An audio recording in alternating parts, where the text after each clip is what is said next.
দুর্গাপুজোকে কেন্দ্র করে আমরা বর্ধনবাসীরা যে ধরনের উন্মাদনা লক্ষ্য করি, এখানে আসলে কালী পুজোকে কেন্দ্র করে সে একই ধরনের উন্মাদনা আমরা পাবেন।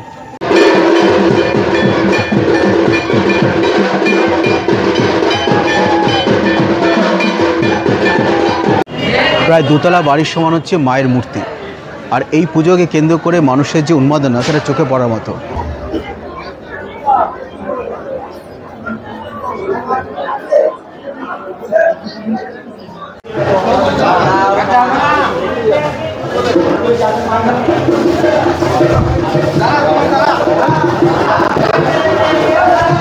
আর এই মায়ের মন্দিরকে কেন্দ্র করে এখানে 3টি শিব মন্দিরও রয়েছে। তো এর কারণটা আমার ঠিক জানা নেই, যদি কারো জানা থাকে তাহলে অবশ্যই সেটা জানাবেন।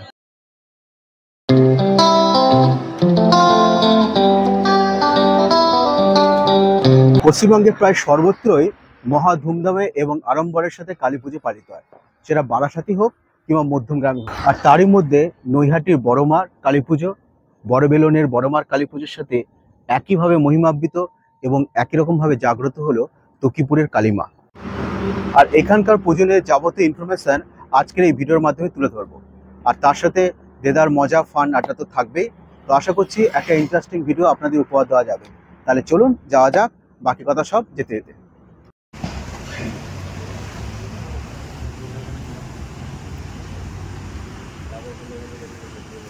যাওয়ার পথে আমাদের প্রথম বিরতি হলো চা পানের বিরতি। এই মন্দির দেবপাড়ার কাছে একটা চা স্টলে দাঁড়ালাম চা পান করতে, সঙ্গে চাও আছে। এরপর ডাইরেক্ট আমার মন্দির প্রাঙ্গণে চলে যাবো, তারপর ওখানে গিয়ে যাবতীয় কথা হবে।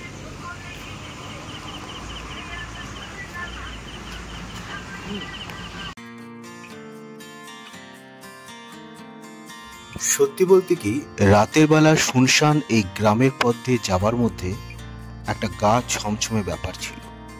পুরো রাস্তাটাই ছিল কুয়াশার চাদরে ঢাকা। যদিও ভিডিওতে সেটা হয়তো ঠিক বোঝাও যাবে না, তবে এই জার্নিটা সত্যি ভীষণ রোমাঞ্চকর ছিল।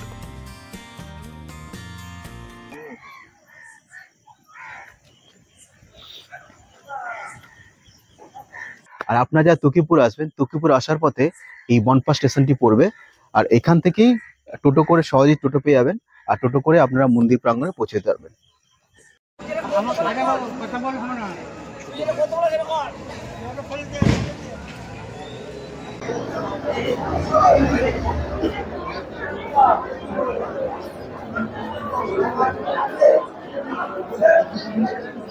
তো আমরা এখন তকিপুর পুজো মণ্ডপে, আর এখানে পুজোকে কেন্দ্র করে রাত 12টা বাজে, তবুও কিন্তু এখনো যথেষ্ট মানুষের ভিড়।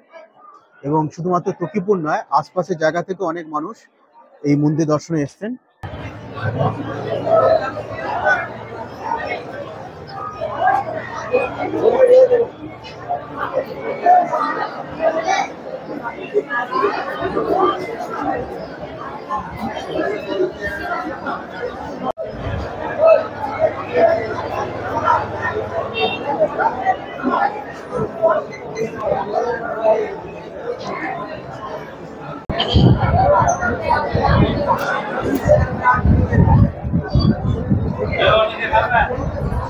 আর এখানকার পুজো যেহেতু আবেগের আরেক নাম, একদম সুন্দরভাবে মায়ের মন্দিরটা এখানে গাঁদা ফুলে ডেকোরেট করা আছে। আর পুজো এখনো শুরু হয়নি, কিছুক্ষণ পরে পুজো শুরু হবে। তো আমরা যদি থাকি তাহলে পুজোটা অবশ্যই দেখাবো আপনাদেরকে।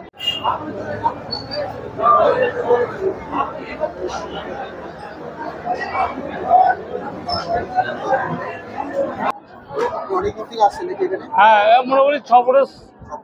হ্যাঁ, গোগ্রাম, বলছি গোগ্রাম। মেলা কদিন চলবে? মেলা মোটামুটি 7 দিন। হ্যাঁ, হ্যাঁ, বেশি শনিবার বিসর্জন। হ্যাঁ,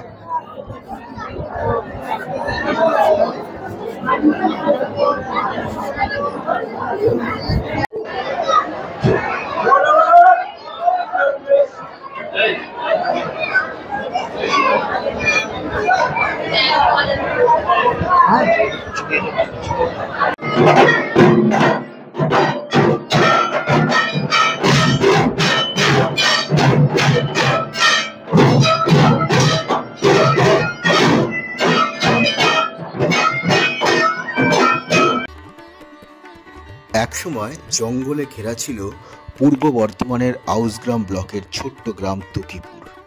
ডাকাতরা ডাকাতি করার আগে এখানে কালীর পুজো করত। মশাল জ্বালিয়ে পুরোহিতকে আনা হতো। সেই রীতি মেনে এখনও পুরোহিতকে মশাল জ্বালিয়ে আনা হয় এবং তাকে বাড়িও পৌঁছে দেওয়া হয়। পরে অজ্ঞাত কারণে এই পুজো বন্ধ হয়ে গেছিল। তারপর মহারাজা কৃষ্ণচন্দ্রের উদ্যোগে ফের চালু হয় এই পুজো।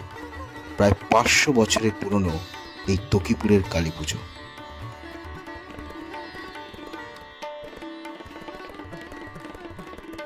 এখানে পুজোকে কেন্দ্র করে যে বড় মেলাটি বসে, সেই মেলাটা অনেকক্ষণ আগেই শুরু হয়ে গেছে, মানে মেলা স্টার্টিং পয়েন্ট। বাট এখন যেহেতু রাত অনেকটাই হয়ে গেছে, দেখতে পাচ্ছেন সমস্ত দোকানই প্রায় বন্ধ। যেখানে মায়ের মূল মন্দির সেখানে কয়েকটি দোকান মাত্র খোলা আছে। অনেকটা দীর্ঘ এলাকা জুড়ে এই মেলাটি বসে। তবে মেলা বলে যে শুধুই এখানে জিনিসপত্র কেনাবেচা বা খাবারের স্টল থাকে তাই নয়। 7 দিন ধরে চলা এই মেলাকে কেন্দ্র করে বিভিন্ন সাংস্কৃতিক অনুষ্ঠানও হয়ে থাকে। আর তকিপুরে এর মায়ের পুজো শুধু তকিপুর নয়, সমস্ত বর্ধমানবাসীর কাছে ঐতিহ্যের প্রতীক। প্রায় 7 দিন ধরে এই পুজো চলে এবং পুজোকে কেন্দ্র করে এখানে মেলাও বসে। 7 দিন পর মায়ের বিসর্জন হয় আর স্থানীয় একটি পুকুরে বিসর্জন হয়। তো আমরা চেষ্টা করবো সেই পুকুরটিকে আপনাদের দেখানো।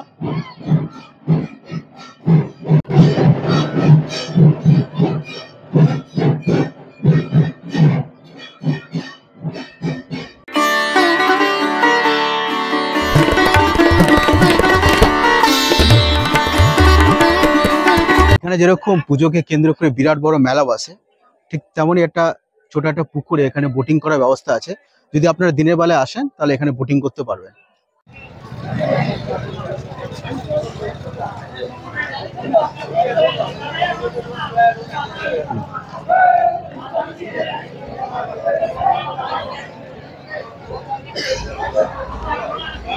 আর প্রায় 22 ফুট লম্বা হচ্ছে এখানকার মায়ের মূর্তি। আর এখানকার মানুষেরা ভালোবেসে এনাকে বড় মা ডেকে দেখেন, মানে মাকে।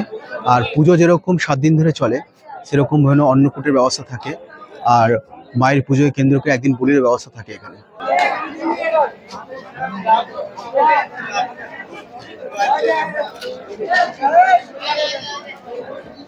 মায়ের মন্দিরকে কেন্দ্র করে এখানে 3টি শিব মন্দিরও রয়েছে।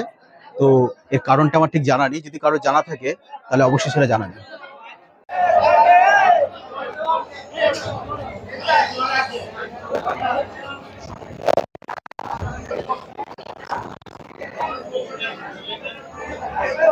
আর এখানকার পুজো যেমন জাগ্রত, তেমনই খুব জমকালোভাবে এখানকার ভাসানটা হয়। প্রায় 7 দিন পর এখানকার ভাসান হয়।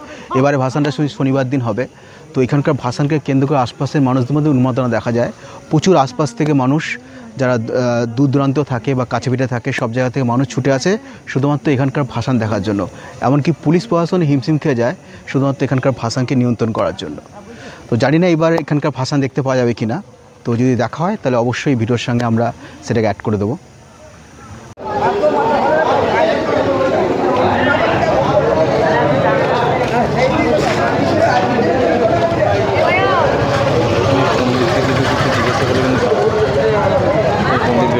সাধারণত দুর্গাপুজোকে কেন্দ্র করে আমরা বর্ধমানবাসীরা যে ধরনের উন্মাদনা লক্ষ্য করি, এখানে আসলে কালী পুজোকে কেন্দ্র করে সেই একই ধরনের উন্মাদনা আমরা পাবেন।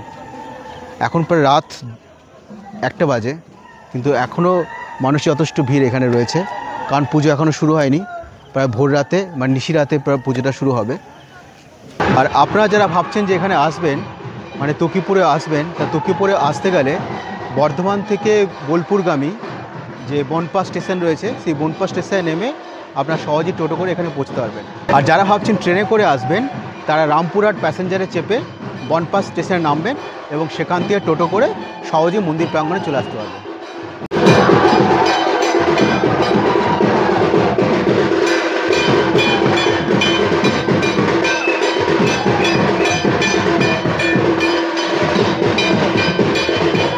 মায়ের পুজোকে কেন্দ্র করে ঠিক এই স্থানটিতে বলির ব্যবস্থা করা হয়। পরে যে সমস্ত মানুষদের মানসিক রয়েছে, সেটা এখানকার হোক বা বাইরে, মায়ের উদ্দেশ্যে বিভিন্ন ধরনের পশুকে এখানে বলির ব্যবস্থা করা হয়। এখানে যেরকম বেশ কিছু পাঠা দেখা যাচ্ছে, একটি গরু রয়েছে এখানে।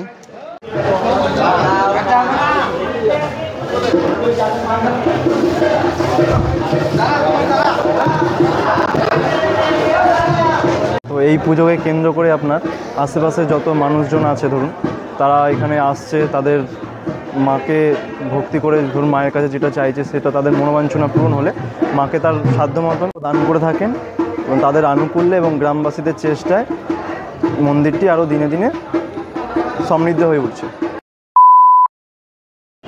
প্রায় দোতলা বাড়ির সমান হচ্ছে মায়ের মূর্তি। আর এই পুজোকে কেন্দ্র করে মানুষের যে উন্মাদনা সেটা চোখে পড়ার মতো। আর সেই উন্মাদনাকে আপনাদের সামনে তুলে ধরার চেষ্টা করলাম। জানি না কতটা তুলে ধরতে পেরেছি। তো ভিডিওটা যদি ভালো লাগে তাহলে অবশ্যই লাইক, শেয়ার এবং সাবস্ক্রাইব করতে ভুলবেন না। তাহলে আজকের মতো এইটুকুই, দেখা হয় পরবর্তী কোনো ভিডিওতে। শুভরাত্রি। লক্ষ্মীপুর যাওয়ার পথে এই বিল্ল গ্রামে বড় মাকেও একবার দর্শন করে যাবেন।